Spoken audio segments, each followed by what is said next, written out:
Assalamualaikum warahmatullahi wabarakatuh.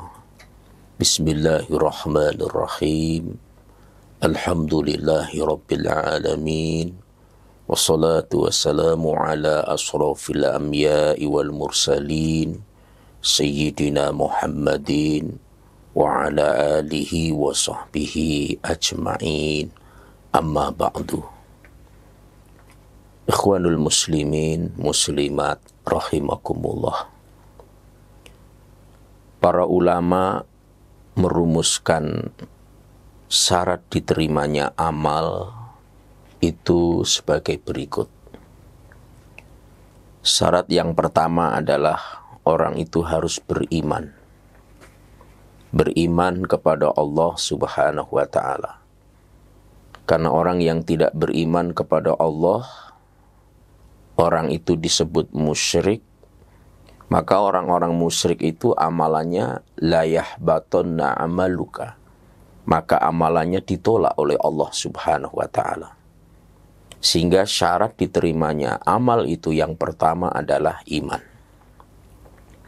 Yang kedua, amal itu harus mengikuti tuntunan. Harus mengikuti dasar hukum atau dalil, baik secara umum maupun secara khusus, baik yang sifatnya universal maupun secara spesifik memang ada rujukannya, ada tuntunannya. Terus yang ketiga, setelah iman mengikuti tuntunan, maka yang ketiga adalah ikhlas. Maka jika ketiga ini, iman, mengikuti tuntunan, ikhlas, maka selesailah tugas syariat kita lakukan. Selanjutnya, apakah amalan itu otomatis akan diterima oleh Allah Subhanahu wa ta'ala? Diterima tidaknya amal itu merupakan hak prerogatif Allah.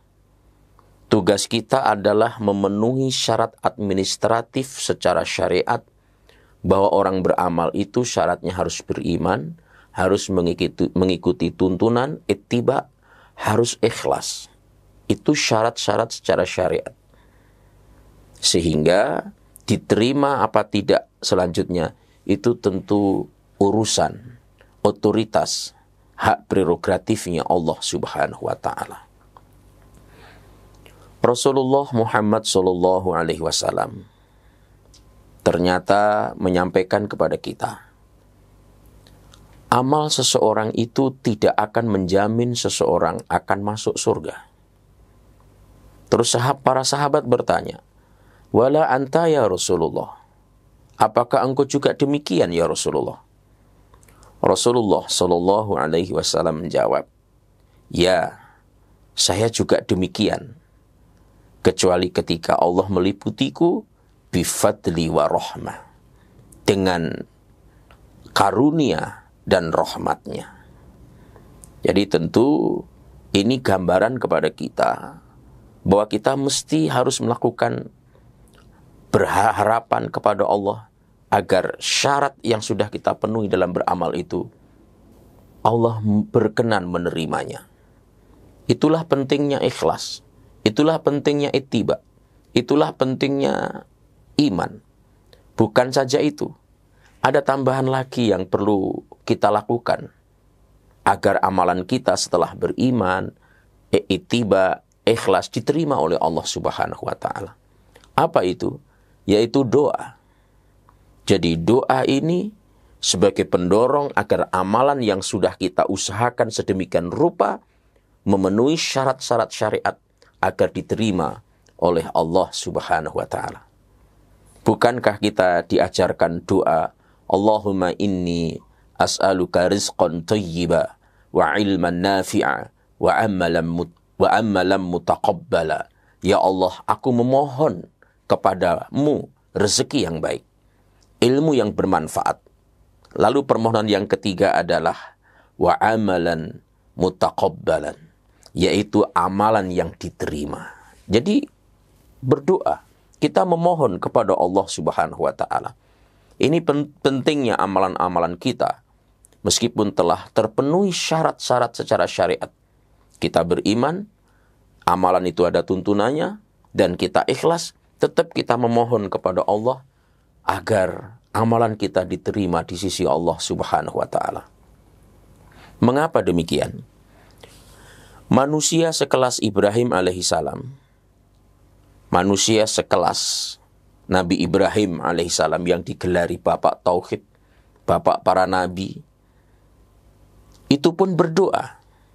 Ketika beliau diperintahkan oleh Allah untuk meninggikan, membina dasar-dasar Baitullah bersama putranya Ismail membangun Ka'bah. Beliau melakukannya tentu atas dasar iman. Dan beliau melakukannya atas dasar keikhlasan kepada Allah Subhanahu wa Ta'ala. Tapi tidak cukup di situ. Beliau mengakhirinya dengan doa yang doanya diabadikan di dalam Quran. Rabbana taqabbal minna innaka antas sami'ul alim. Ya Tuhan kami, terimalah daripada kami amalan kami. Sesungguhnya Engkau Maha mendengar lagi Maha mengetahui. Itu dapat kita lihat di Quran Suratul Baqarah ayat 127. Orang sekali Nabi Ibrahim saja setelah melakukan amalan berdoa kepada Allah Subhanahu wa Ta'ala. Begitu juga kita tentu masih ingat kisahnya pengorbanan Qabil dan Habil ketika diperintahkan berkorban. Apa yang dikatakan Habil? Yang dikatakan oleh Habil diabadikan dalam Quran Surah Maidah ayat 27. Innama yataqabbalullahu minal muttaqin. Sesungguhnya Allah hanya menerima korban dari orang-orang yang bertakwa kepada Allah Subhanahu wa Ta'ala. Jadi tujuan amal itu adalah diterima oleh Allah. Tujuan amal ibadah kita yang setiap hari kita lakukan, harapan kita itu diterima oleh Allah Subhanahu wa Ta'ala. Ikhwanul muslimin muslimat rahimakumullah. Tanda-tanda diterimanya amal. Yang pertama adalah diterimanya doa. Doanya tentang kebaikan, diijabah, dikabulkan oleh Allah, itu pertanda bahwa amalan kita diterima di sisi Allah. Itu pertanda bahwa Allah ridho terhadap kita. Lalu, tentu ini bukan dalam rangka istidraj. Istidraj itu pemberian, dikabulkan permintaan, tapi bukan atas dasar kasih sayang. Tapi atas dasar ketidaksukaan. Terkabulnya doa merupakan isyarat bahwa Allah Subhanahu wa Ta'ala ridho kepada amal yang kita lakukan. Contohnya seperti doa Nabi Ibrahim alaihissalam untuk kemakmuran kota Mekah. Dan ternyata itu dikabulkan oleh Allah. Itu pertanda bahwa amal-amal Ibrahim itu diterima oleh Allah. Begitu juga kisah Nabi Zakaria.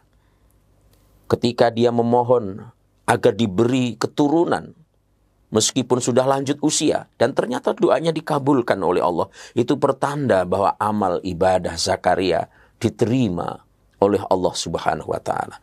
Jadi tanda diterimanya amal itu, isyaratnya yang pertama adalah doanya diterima oleh Allah Subhanahu wa Ta'ala. Yang kedua, semakin kuat dalam berislam. Loyalitas, pembelaan, dan kecintaannya terhadap Islam semakin mantap. Nah, itulah. Sehingga di dalam Quran dikatakan, innama waliyukumullah wa rasuluh walladzina amanu alladzina yuqimunas shalah wa yu'tunas zakah wa hum raki'un. Sesungguhnya penolong kamu. Jadi penolong kamu adalah Allah, Rasulnya, dan orang-orang yang beriman yang mendirikan sholat, membayarkan zakat, seraya mereka tunduk kepada Allah Subhanahu wa Ta'ala. Artinya apa? Yang menjadi penolong kaum muslimin itu adalah Allah Subhanahu wa Ta'ala, yang kedua adalah Rasul, dan yang ketiga adalah orang-orang yang beramal. Jadi tanda diterimanya amal itu adalah semakin kuat dalam berislam. Semakin dia punya komitmen, punya loyalitas terhadap agama ini. Yang ketiga, ciri orang yang diterima amalnya adalah meningkat kualitas amal dan semakin dilindungi dari kesalahan.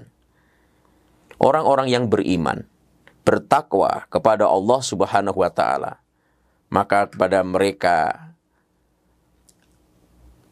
perkataan yang benar, dikatakan perkataan yang benar, niscaya Allah memperbaiki bagimu. Allah akan memperbaiki amalan kita di dalam kehidupan ini. Jadi Allah Subhanahu wa Ta'ala mengganjar kita, meningkatkan kualitas dan produktivitas kita, menghindarkan kita dari kesalahan dan dosa. Itu adalah wujud bahwa amalan kita itu diterima oleh Allah Subhanahu wa Ta'ala. Semakin meningkat, tidak semakin menurun. Yang keempat, tanda diterimanya amal adalah semakin diterima oleh manusia. Jadi dampaknya bukan saja secara vertikal, hablum minallah, tapi juga secara horizontal, hablum minannas. Orang yang diridhoi Allah Subhanahu wa Ta'ala akan mudah mendapat simpatik dari banyak orang. Hadis yang amat sangat panjang menyampaikan kepada kita, ketika Allah Subhanahu wa Ta'ala mencintai seorang hamba, maka memanggil malaikat Jibril, "Wahai Jibril, aku mencintai orang itu, maka cintailah dia." Maka Jibril pun mencintai orang itu dan mengumumkan kepada seluruh malaikat bahwa Allah mencintai orang itu, maka seluruh malaikat cinta kepadanya. Ini menunjukkan kepada kita, tatkala kita diridhoi oleh Allah Subhanahu wa Ta'ala, kita akan diterima oleh banyak manusia. Simpatik, rasa empati akan diberikan lewat makhluk-makhluk yang lainnya. Oleh karena itu kita mengupayakan di dalam beramal ibadah, bukan sekedar beramal, tapi landasan kita iman kepada Allah Subhanahu wa Ta'ala. Berusaha amalan itu ittiba, ada tuntunannya. Dan yang ketiga, amal ibadah itu kita lakukan dengan ikhlas mengharap ridho Allah. Dan yang keempat, jangan lupa selesai beramal, berdoalah sebagaimana Nabi Zakaria alaihissalam, sebagaimana Nabi Ibrahim alaihissalam.